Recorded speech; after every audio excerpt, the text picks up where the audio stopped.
Aliens? Aliens. Yes.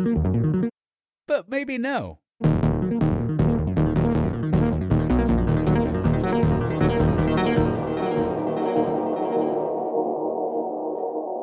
Welcome to the show. Aliens, yes, but maybe no with Josh and Travis. I'm Travis. I'm Josh. And this is an otherworldly podcast as ambiguous as our title.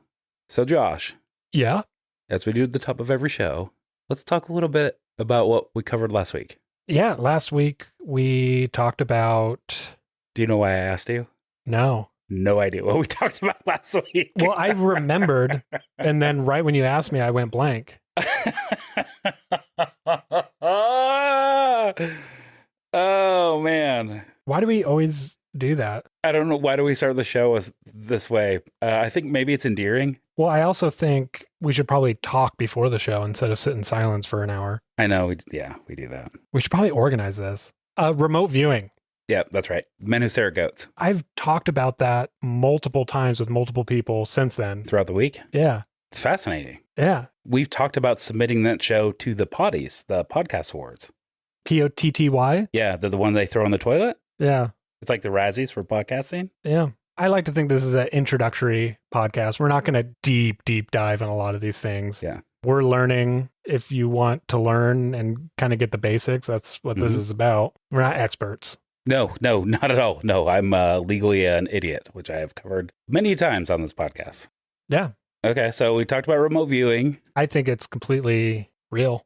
And I think it still exists, but they said they destroyed the program. Uh-huh. The big theme is just what can our minds truly do? Yeah. And we don't really know because we're still pretty young. Science is still fairly new. We haven't dove into areas of science to test our limits, but the military and some schools have. Yeah. And remote viewing or astral projecting kind of was the result. Yeah, I think humans are capable of incredible things, and we're still pretty young as a species. No.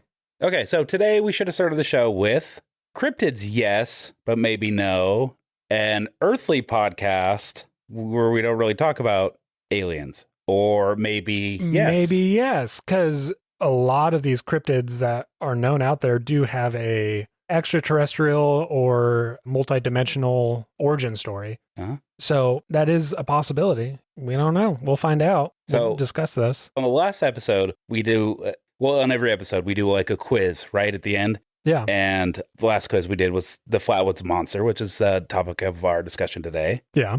And then you sent me a message. Do you remember that? No, I don't. You had sent me a message like, oh my God, you just talked about the Flatwood Monster. And I remember on the last podcast, we're like, oh, we're going to talk about the Flatwoods Monster. And I think my response was, never heard of it. Yeah, it was in Men in Black. Uh-huh. You were mentioning it could have been anything that they saw. It could have been and you said Flatbush Monster. Okay, well, close enough. Let me find exactly what it says. Oh, yeah, you said it could have just been an owl in a tree. It could have been a Flatbush Monster. Okay. And that correlates exactly with... Very good. Very cool. Very cool very cool thing for me to say. Yeah. I think at the time my wife was going through, she had a surgery, and her surgeon was really into cryptids, and they were talking about it. And my wife let me know. And she's like, well, if you have a conversation with my surgeon outside of, my surgery, he's really into this. So maybe bone up a little bit on it. And so I did.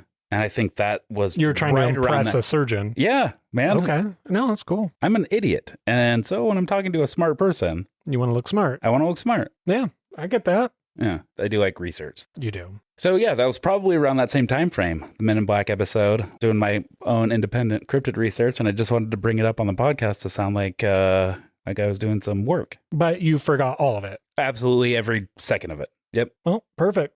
So the Flatwoods Monster. So we watched Small Town Monsters. Small Town Monsters, yeah. That's the YouTube channel, the company. And I thought they did phenomenal. Yeah, that was good, yeah. They talked to the May family. Yeah, they traveled to Flatwoods, Braxton County. They interviewed a lot of people that were original witnesses. They went to exact locations or as close as they could get.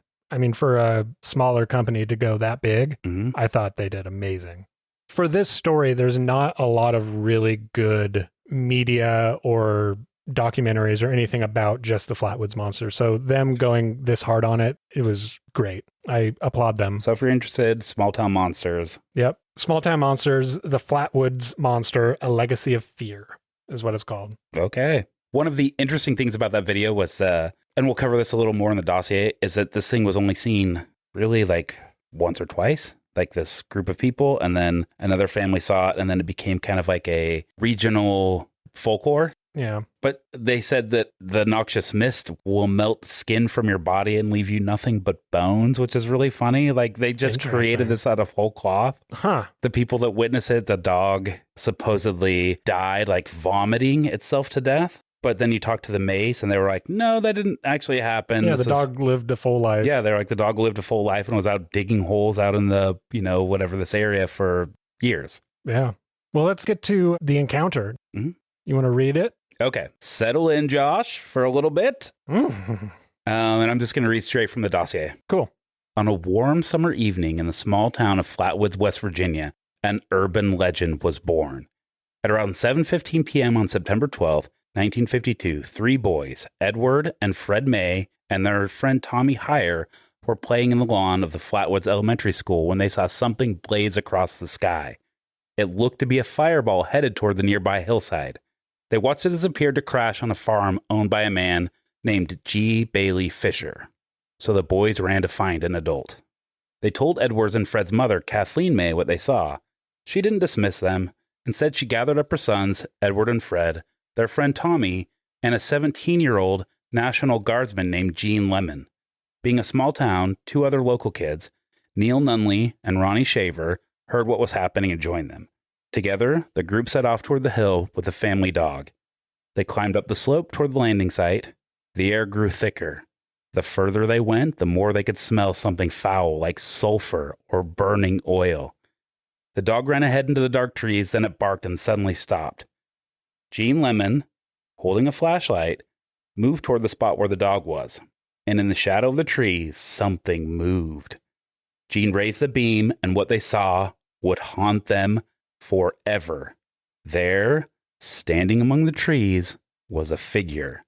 It stood at least 10 feet tall. Its face was shaped like the ace of spades. At the center, two glowing green eyes, unblinking, stared back. The body was dark red, with what looked like clawed hands protruding from long arms. Below the torso, a dark metallic casing flared out like a skirt. Around the creature, a thick noxious mist swirled. The smell of sulfur filled their lungs. It emitted a low mechanical hissing sound. The dog bolted away. One of the boys wet his pants. Gene Lemon screamed and dropped the flashlight as he fell backwards. The group, nauseous and terrified, turned and ran to safety. What they saw would spark national headlines, official investigations, and decades of speculation. But for the people who were there that night, there was no doubt they saw a monster. I think the most important thing that we need to focus on is the wetting of the pants. If you are going to investigate something, no matter what it is, always bring a change of pants. Yeah, why not? Better be safe. Better be safe than embarrassed. Yeah. That's what I always say. Yep. It's the only tattoo I have. Yeah. Right at the base of your back. I'll never tell where it is. Right at the base of my back? Yeah. Exactly. Yep. I did want to say, doing some research, I think I fell in love. With the Flatwoods Monster? Uh-huh. I went down a very weird rabbit hole looking up sexy fan art. Oh, that is weird. It was confusing for me. Sexy fan art of the Flatwoods Monster? Uh-huh. And there's a lot of it out there. Okay. It started when we first started doing research for this after the quiz. I had no idea what this thing looked like.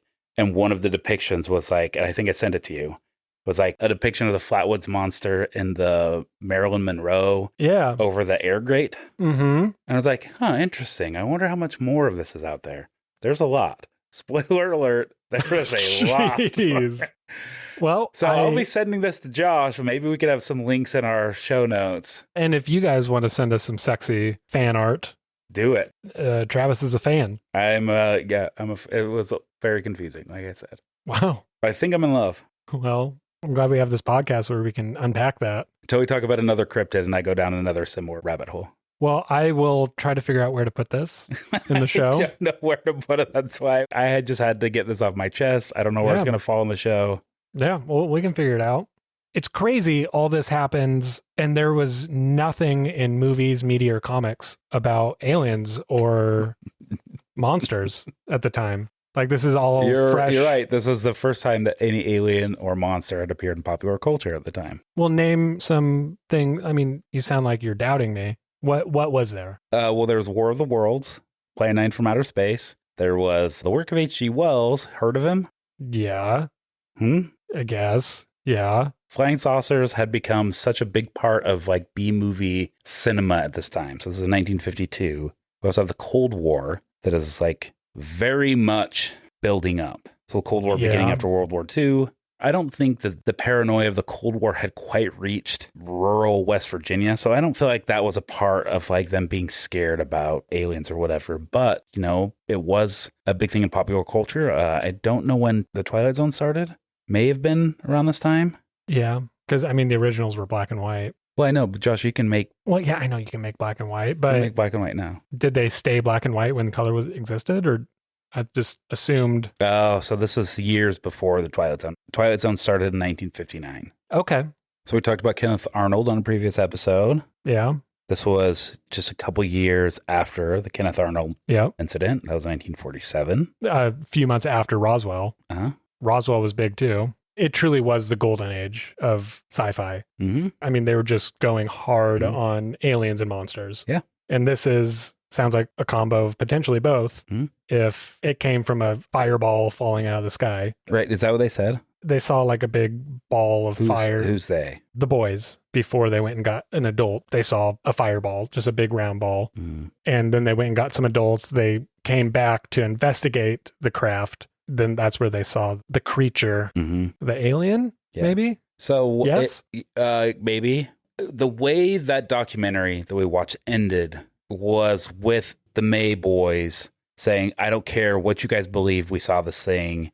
There are a lot of questions, and the media did kind of pick it up and run with it. Like our dog, like we talked about, their dog was still alive. The media had said their mom jumped over a 6-foot fence, and they're like, my mom was athletic, but there's no way she was jumping over a 6-foot fence. Yeah, the media was just trying to get sensationalize it. Yeah. Mm. So that's what was great, because these guys, these original kids who are now old men, they stopped talking about it years and years ago. So it was cool to actually see them interviewed. They stopped talking about it because first it did get sensationalized, and then they saw what they saw. A lot of people got upset about it and were angry with them. Yeah. And so they're like, well, I'm just going to stop talking about it. You're either going to believe or not. Yeah, and then the town was like, yoink. Sutton or whatever the town was where they live was like, yoink, okay, fine. We're just going to take all of the story and mythology and we're going to capitalize on it. And we're going to create the Flatwoods Monster Museum. We're going to have like a festival. A festival, sure, a parade. We're going to have like a scavenger hunt that you can do.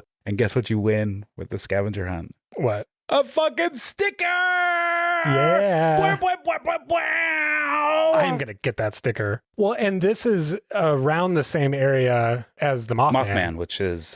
which has another festival. Yeah. Is that West Virginia also, or is that North Carolina? It's West Virginia. Okay. My wife would kill me if I didn't know where it was from. That's her favorite cryptid. Ooh. Thank God she doesn't listen. Yep. These witnesses, the Mays. Yeah, May. Yeah, the May boys. It just seems like a very real reaction for them to want to stop talking about it. That kind of solidified that they did see something. Yeah. And they're not lying. They refer to the guardsman, Lemon, as that lemon boy, which I thought was so funny. In that documentary. I wanted to call out that name because it sounds like a fake name. They're like, that lemon boy, he sure had a lot to say about this. And I was like, real lemon. Yeah, it was so funny. So we're talking about like a group of people, right, that saw this. Yeah. A family, a friend, and then a young acquaintance who was in the National Guard. Mm-hmm. Should we describe what this monster looks like? It was described. So we're talking about like huge boobs, right? No. You described it well in the story. A sexy smile. I don't think you need to take metal legs, creative liberty. And a skirt. Metal legs? Right? Yeah. There was mention that it could possibly be robotic or missile-like, or... That was just a version I saw in my own research. Yeah, and in my research, there was mention of it looked like a B-52 bomb, like it had the shape of that, pointy kind of on top, metal-ish, like maybe that skirt was metal. Hell yeah. Man, this is... Keep telling me about it. Getting funky. It was 10 feet tall, face shaped like ace of spades, 2 glowing green eyes, unblinking. Between 7 and 17 feet. Yeah. Is how it's sometimes described as well. But yeah, like... Yeah, the original witnesses, they compared it to a tree that it was standing next to. And that tree is no longer there. Curious. Well, it was there for a long time, but it rotted eventually. I mean, trees, not all of them make it. Sorry to say. Did it rot? Yes. Or did the gas get it? I don't know, because it's not there. We can't ask the tree. Nope. But they knew the approximate height of the tree and that. And so that's kind of where we get the height. Or the approximate owl in the tree. Yes. And the trees do look spooky over there. They look like arms. So I watched this video with my wife, and I just kept remarking how beautiful it looks there. Oh, absolutely. Very green. That's where Fallout 76 is. It's just fun walking through that kind of area. And they did a really good job recreating West Virginia. The Flatwoods Monster is in that game, and I completely forgot, and I did play that part. There's a video that said that they were also in Zelda. I don't remember. Yeah, I saw that too, and I wrote that in my notes. I was like, Zelda? And I put a question mark. Yeah. But the Japanese have really taken a liking to the Flatwood Monster. Zelda is a Japanese game. Okay, so it's in Majora's Mask. That was the really, really hard one, wasn't it? Yeah, it was a pretty complicated game. Like the hardcore gamers played it. Yeah. That was right after Ocarina of Time. Okay, so. Well, you mentioned the immediate aftermath. So there was local law enforcement in this small town. Yeah, and what did they find? Well, when the sheriff and his deputy arrived at the site shortly after, the monster was gone. There was no sign of a creature, no craft, no tracks, no indentations or anything. To the law, there was no evidence. There was nothing unusual. They just assumed that it was just some frightened kids. And a mom and a guardsman. In a spooky woods. Which... They is spooky. I mean, this is September, so at 7 o'clock, it would probably have been pretty dark. This is when the sun is getting pretty low in the sky. Shadows are abound. Yep. I mean, the sun starts setting at that time at about, 6:30, 7 o'clock. So this is right around sunset, if not a little after the twilight time. And so if you're walking around down the woods, especially then when there's not a lot of street lights, you're out in the woods, this is 1952. Yeah, there's a lot out there that could probably really scare you. But children don't have imagination. But I mean, they were there with their mom. And well, not originally. No, they brought their mom out. They told their mom. They came back. So the kids saw the thing. They saw the thing, but they didn't go out in the woods. No. Initially. They went and got an adult. They saw the thing through the sky. Good boys. Yep. They went and got their mom and then brought some of their neighborhood friends along to go out and explore this area. Yeah. Right. Good for the mom, though. We haven't mentioned that she didn't dismiss them. She's probably bored as fuck. Plus, that she'd been going through a divorce and was probably just looking for anything to do. Jeez. Right? I don't know. She was like... I mean, she's a mom. She's probably busy. Had a handful of Mama's Little Helpers and her 2.5 tumblers of vodka and decided to go out on this little adventure with her kids. That's a strap. I mean, we're both parents. If my kid... I would not go investigate with my kids. I'd just be like, we're fine. Just stay inside. I would be like, yeah. Just make sure you take your phone with you. So good for her. Yeah. I think that's a good parent, not dismissing. Sure. Just looking for a little adventure, break up monotony, maybe find a new daddy for her kids. Huh? Maybe an alien. Maybe an alien. Yeah. Maybe an owl. Oh.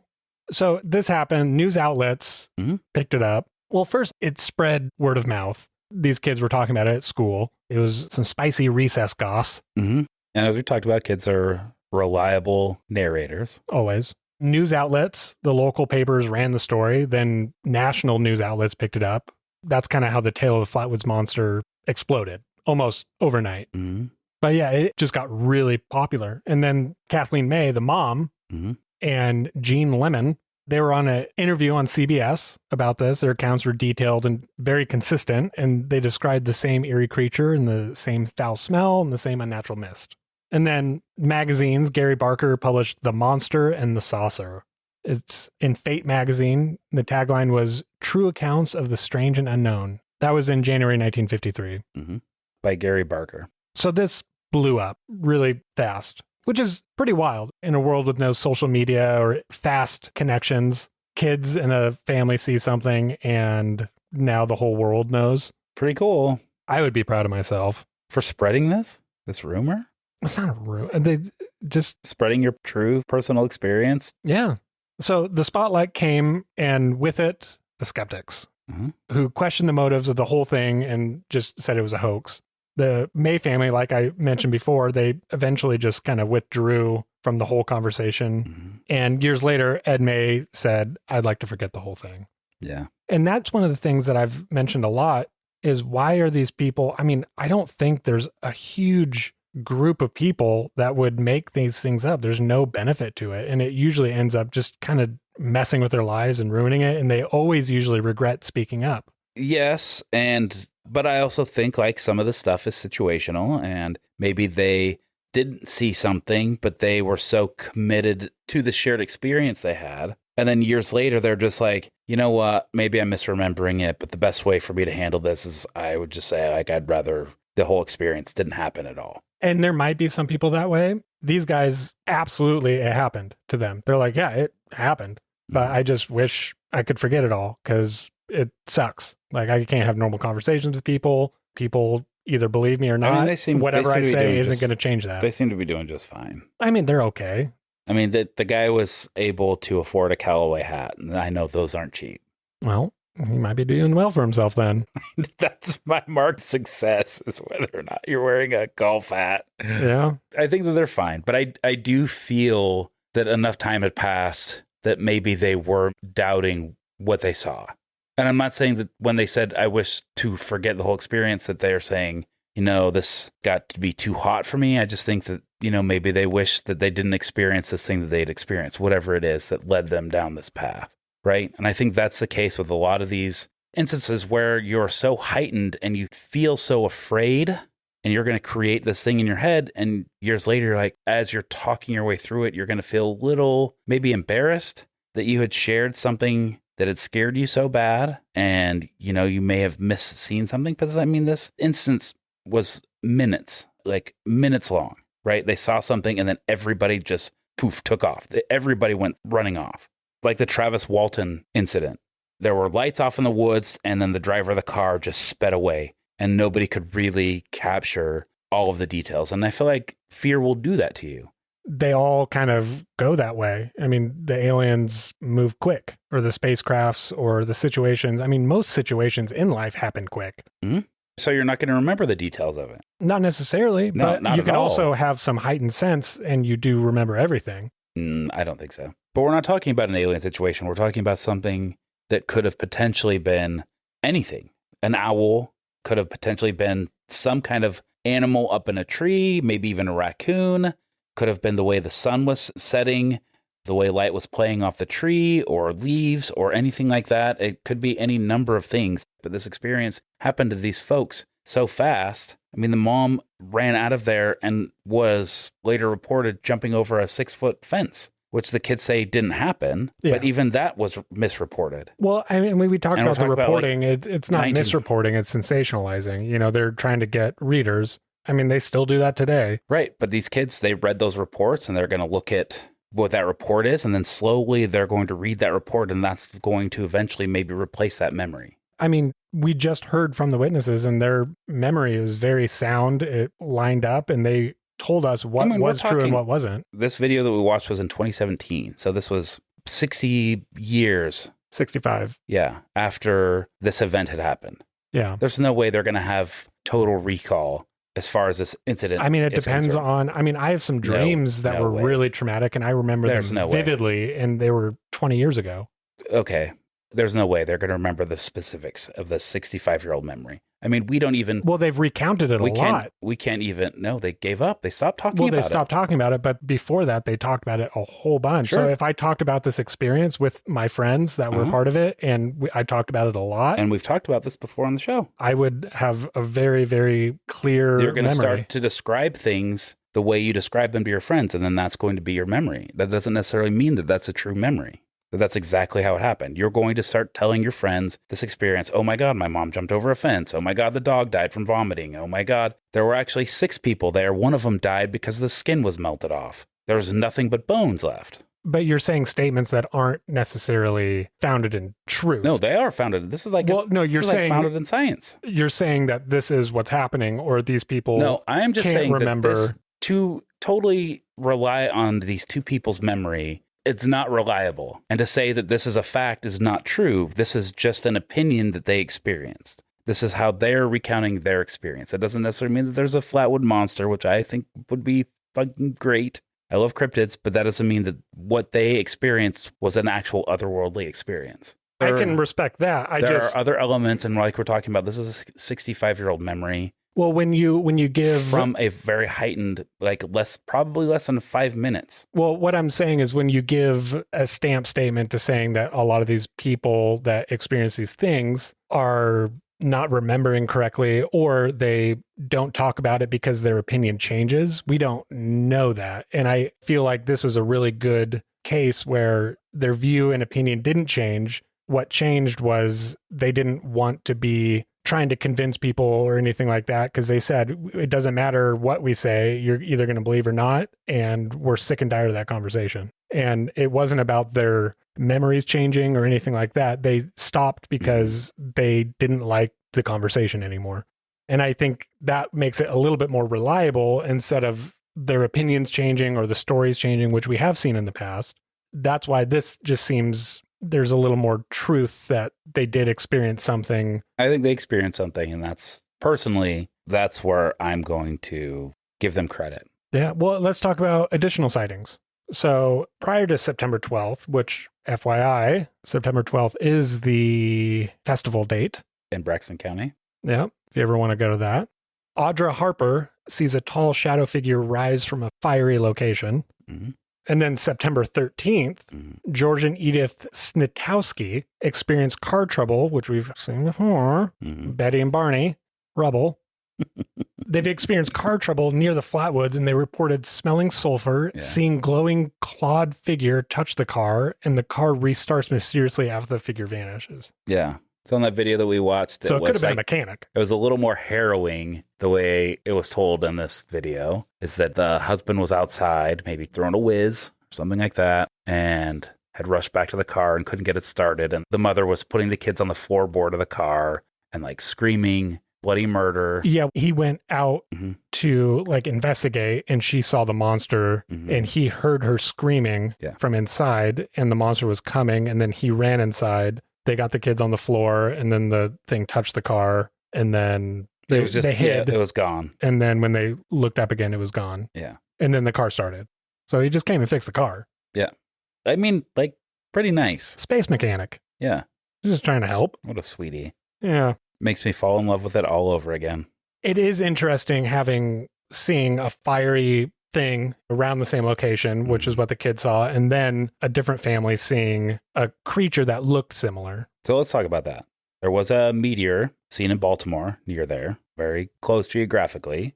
Yeah. In the sky. I mean, it is. I mean, that's all those states on the East Coast are so close together. They are. So the geographic distance from Baltimore, Maryland to this place in West Virginia is like half of Idaho. Idaho is such a big state. It's like as they were drawing and moving west, they got real fucking lazy with the map drawing. And they're just like, I don't give a shit anymore. There is still so much land out here. This entire stretch is Montana. This is all Wyoming. So the states, as you move west, get considerably bigger. Well, and this is also what the U.S. Air Force concluded. This was their reasoning and excuses, their official Not explanations. Excuses. Reasons. Sorry. Yes. Deductions. Sure. And they also said it was likely a barn owl perched on a tree. Just seems like lazy work. Well, I mean, there are a lot of barn owls. Yeah. Great horned owls, are very prominent, especially out in the woods. Yeah, they are. And they're big. Creepily big. We went to a animal sanctuary in Texas, and it was awkward. They have an energy when you're around them, and it's a noticeable energy. They're a bird of prey. They're terrifying. Yeah, but also calming. I don't know. It's weird. So, yeah, there are a lot of owls in West Virginia. A barred owl, a great horned owl, long-eared owl, Ooh, a snowy owl. Mm. Those are some big birds. The ones we saw was like the biggest owls in existence. And there's 3 of them on a thing and they looked fake. It was weird. They didn't move. It was one of the most fascinating things I've seen. It was weird. They're incredible birds. Yeah. But, maybe that was it. Maybe that's what they saw. Possibly. I mean, there were skeptics saying it was anxiety and hysteria distorting their perception, which you've mentioned before. The obvious, it could have been shadows and branches and trees creating an optical illusion. The description does kind of align with an owl, possibly. Like if I'm going to play devil's advocate, if everything aligned perfectly, like the shadows and the branches and then the owl and a tree, I could see a kid thinking like, holy fucking shit, this is something crazy. So are all of the depictions from their kid's description? Does the mom describe what it looks like? Yeah, they all saw it and they all have similar descriptions, including the National Guard guy. The lemon boy. Yeah. And then the nausea and panic were symptoms of overexertion and fear. So it is a big possibility. But then having a couple others in different situations, having similar experiences with the fireball on a separate day where the meteor has already come and gone. And one of the guys described the ball. He said it just kind of like got more red, but less bright. And then it faded away, like up until a pinpoint. So maybe that was a meteor. Yeah, maybe. So you can always be skeptical about everything. Or you can always just believe everything. But just the combination of all the stories we've gone through and the thousands more that are out there, yeah, there's probably a lot that aren't real. But there's so many that you can't deny that something's going on. Eventually, there's so much. I mean, you can. I don't want to say deny proof. You can, but it's just like when you have enough puzzle pieces, if there's enough, you can see a pretty big picture and something's happening. Something's real. It's like the game of Battleship where you are guessing coordinates, right? And you don't know where the person's ship is, and you're placing pins on your side. You're developing an idea of where their ships are, right? Based on the information that's given to you. Yep. But this, we don't have, there's not enough information. It was a handful of kids, a mom, a 17-year-old, and then maybe a very heightened family. And that's it. Those are the only real depictions we have of this. And so there's not enough real information. And so what you get is they created a narrative around it was, well, the ship landed here and then took off and now it's gone. Yeah. And I just think, I mean, concluding this, for me, what I believe, this one, I think yes. And I think it is alien just because of the ship and potential metal. I think with all the other stories going on, I'm coming into it already believing that aliens exist. And why would I not believe something that, I mean, yeah, it's firsthand experiences. You can't prove it, but them not really wanting to talk about it seems like a natural thing. If something like that happened to me, I'd be a little skeptical about talking about it too, just because of backlash. I think that I'm going to believe because there's a lot of other proof, not necessarily just in this story, but just in all the other stories. And the combination is just like, yeah, this is totally plausible. So that's where I fall.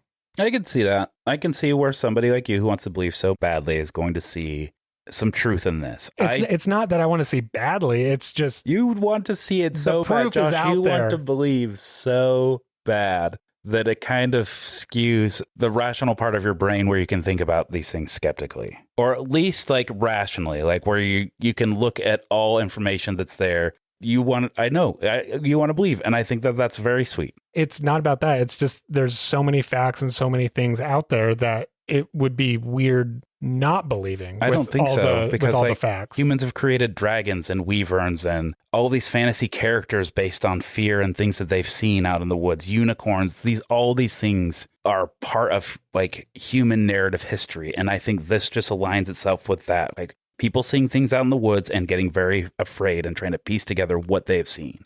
I think humans have like such a long history of recording these kinds of instances with animals and wildlife and things that are foreign to them. And we have a long history of reporting spaceships too. And those accounts haven't changed. We're still seeing similar things today. So it's not off base to the think that accounting this of is real. spaceships is not as long and as varied as like fantastical creatures, right? Yeah, but we're not seeing creatures now, but Or we are still cryptids. seeing cryptids and spaceships now. Well, that's what is a cryptid if not a fantastical creature, right? But we're still seeing those, or people are still seeing these fantasy mythical creatures you're talking about, dragons and unicorns and cheese goblins.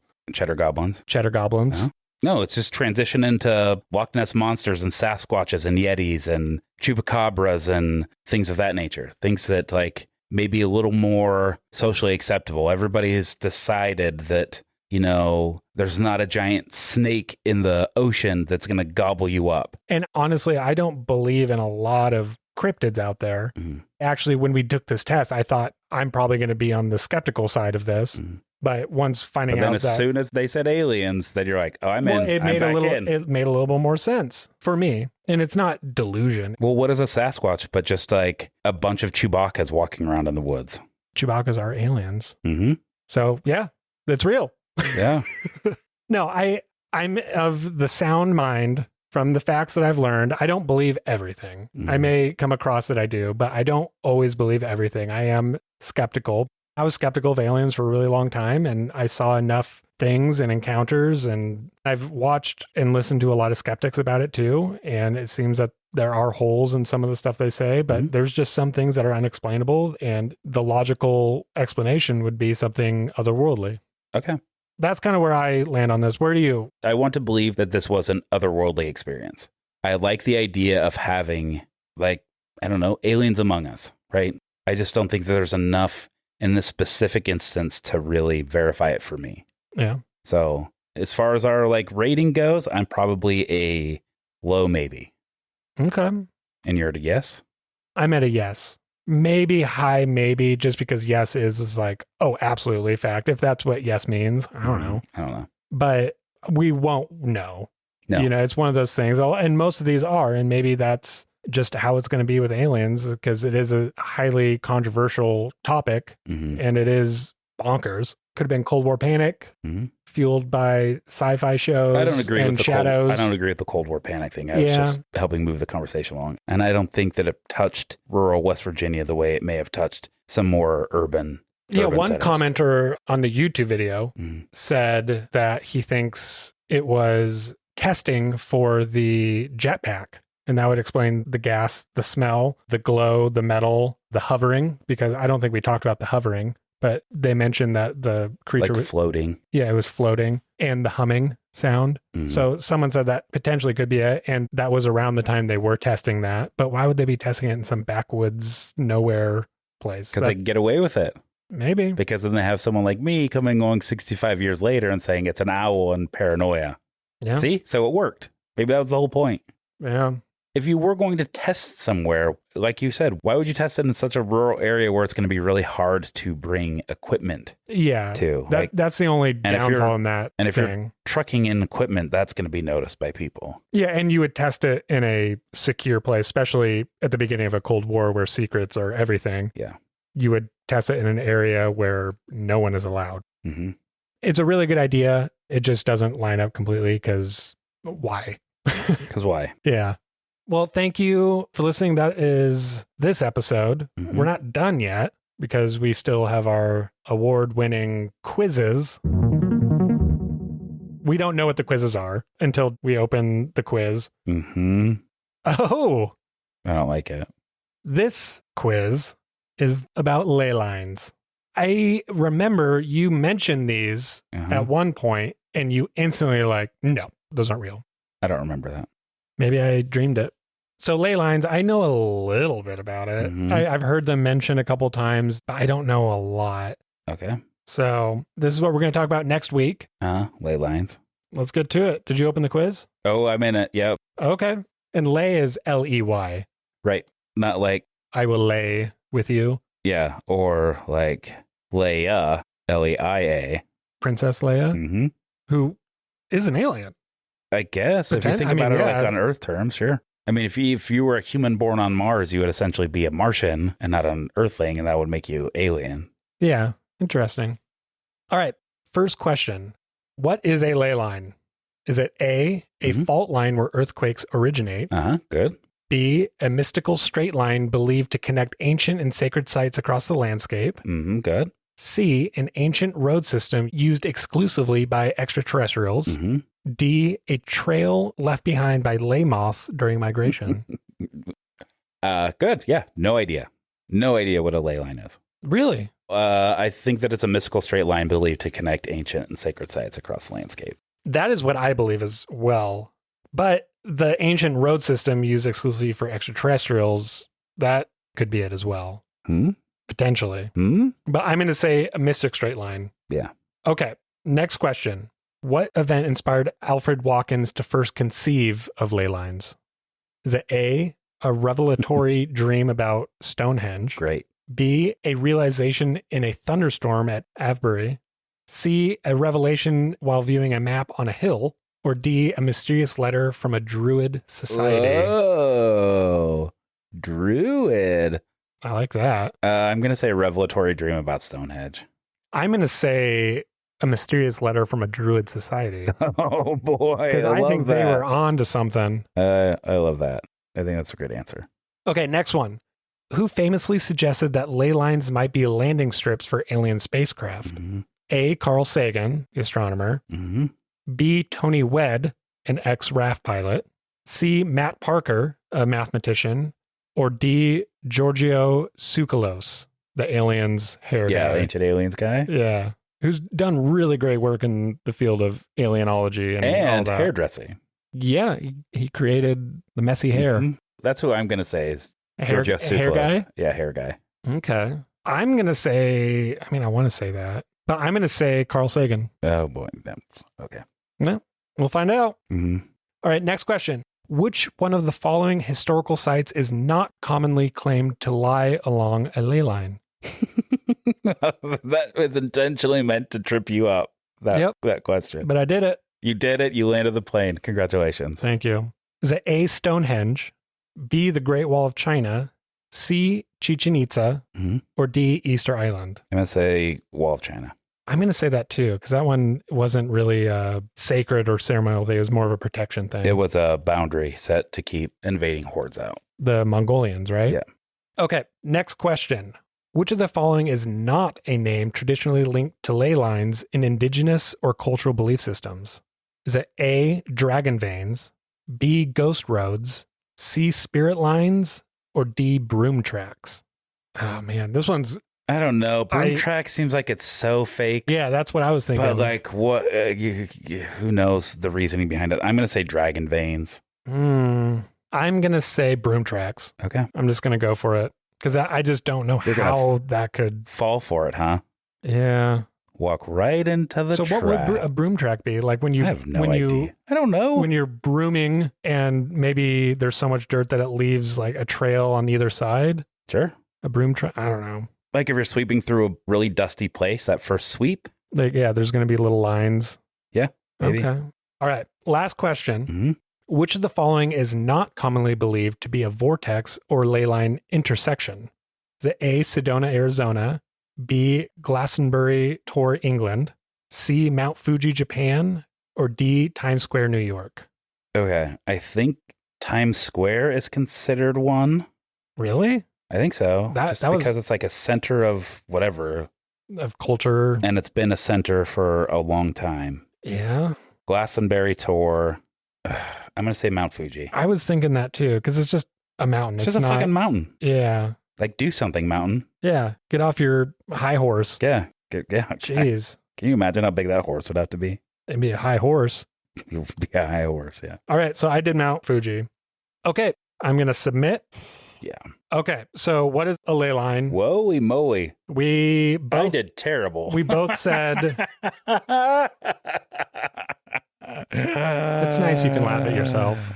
Oh, man. Yeah. Okay. So ley line. What is a ley line? It is a mystical straight line believed to connect ancient and sacred sites across a landscape. Got it right. We got it right. Next one. What event inspired Alfred Watkins to first conceive of ley lines? I said a mysterious letter from a druid society. I said a revelatory dream about Stonehenge, but then I secretly changed it to No, I didn't. But I looked back up at that and reread that question, and I thought about changing my answer, but I didn't want to go back and tell you I was going to change my answer. So I stuck with a revelatory dream about Stonehenge, even though the right one is a revelation while viewing a map. A map on a hill. Yep. The simplest answer. Mm-hmm. Yep. Okay. So we both got that one wrong. Yeah. Who famously suggested that ley lines might be a landing strip for alien spacecraft? Mm-hmm. It was the ex-RAF pilot, Tony Wedd. I said Carl Sagan. You said alien hair guy. Yeah. We were wrong. Yep. Tony Wedd. Maybe we'll learn more about him next week. Oh, that would be great. Which one of the following historical sites is not commonly claimed to be on the ley line? Great Wall of China. We both got that right. Yep. Probably for that same reason it wasn't. Boundary. Yep. Yeah.